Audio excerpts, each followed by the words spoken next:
Bullying is one of the biggest things that can ruin your life, and in the worst case scenarios, it can bring an end to life. Bullying results in unhappiness and stops people like you and me from going out into life and making our dreams come true, because it introduces us to a whole host of negative forces and agents that come into our lives. Forces and agents like worry and anxiety, fear, stress, nervousness, self-doubt, depression. The aim of this talk is to discuss the elephant in the room and to say some things that we don't like to talk openly about, and to say some words from experience, from my experience, that just might help somebody, that might just help you. Because if you have been witness to someone being bullied, you will know that it is not a nice thing to see. And if you have been or you are being bullied at this present moment in time, you will know that it is not a nice thing to experience. Anyone can be subjected to bullying. Age, wealth, position, gender, race, disposition provide no protection from it. I have witnessed bullying in all forms of shapes and sizes in my life. Recently, I have been speaking to people in their workplace who have been and are being currently bullied, but who have no voice, or who think that they have no voice to stand up to their managers, and as a result they are stressed, they are depressed, and they are unhappy, and they are experiencing no work-life balance at all. And they are literally, and I really mean this sincerely, they are literally putting their lives at risk trying to cope with unfair and unrealistic demands that are put on them by their bosses. And they are driving around in their company cars, having far too little sleep, which leaves them tired and vulnerable to fall asleep at the wheel of their cars, which in turn would turn their cars into lethal weapons. And whilst this is happening, their bosses know this, they know all about it, but still they keep heaping the pressure on. And why do they do that? Because they are under the same pressure from their bosses. So the whole thing continues in a continuous circle of despair and despondency. I've seen people being bullied in the street. And I've had a senior doctor who works in a hospital in the NHS cry on my shoulder as she told me how she was bullied at work and how she had to quit her job and to change hospitals to get away from the bullying. And I witnessed the pain, the grief, and the suffering that she was still going through trying to come to terms with it. No one is exempt from bullying, and it is not nice. We all know that bullies come in all different shapes and sizes and in the form of different types of people. Bullies can be your friends, acquaintances, unknown people, family, colleagues, your employees, companies, your children, your partner. And bullying can be done intentionally or unintentionally. Bullying can be done openly, or it can be done covertly by stealth.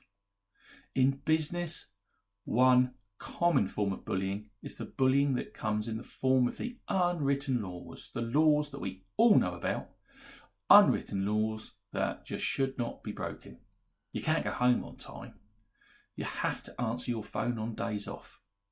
You have to complete this assignment at all costs. You don't have the staff, but it still's got to be perfect. A business culture can be a bully. Is yours. And culture can be a hard thing to change. One of the biggest destructive cultures that a business can have is to have a culture where bullying is prevalent. Because then the business becomes a fearful business where everybody is operating, always looking over their shoulders, always waiting for the axe to fall, and that's very unhealthy. I've seen it, I have lived it, and I have promoted it in my time. And I'm still seeing it in action. Believe me, bullying is alive and a-kicking today in many businesses. Fear comes with bullying, and fear breeds worry and anxiety, and they give way to doubt. doubt leads to but and to what if. It leads to stopping, it leads to holding back, it leads to giving up, it leads to regret, and regret can take you to places where you would not want to go to.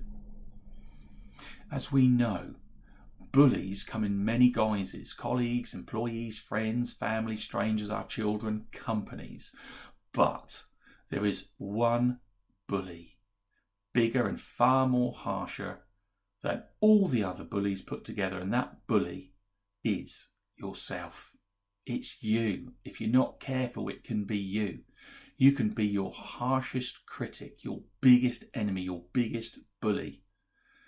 And the tendency in life is to think negative thoughts because we live in a negative world. And if we are not careful, we can set about ourselves, talking ourselves down, beating ourselves up until we grind ourselves into the ground. Please do not do that. Remember, all that you are and all that you will ever be is a direct result of your thoughts, your dreams, the decisions that you make and the actions that you take. So please make sure that you think only positive thoughts. Make sure that you make the right decisions. If you want to set yourself free from the bullies in your life, including yourself, if you truly want to set yourself free, you need to grab a hold of your courage. You need to grab a hold of your tenacity. And you need to stand up inside of yourself and to stand up to the bully in your life and to look them or to look it in the eye and say no. When you stand up to bullies, especially if you stand up to them with positivity and you stand up with conviction and you speak the truth, the bully will stand down and you will set yourself in the process, you will set yourself free. There's an art to saying no. And sometimes it's just as important to say no in life as it is to say yes. If you're going to say no, make sure you have your reasons and then stand firm.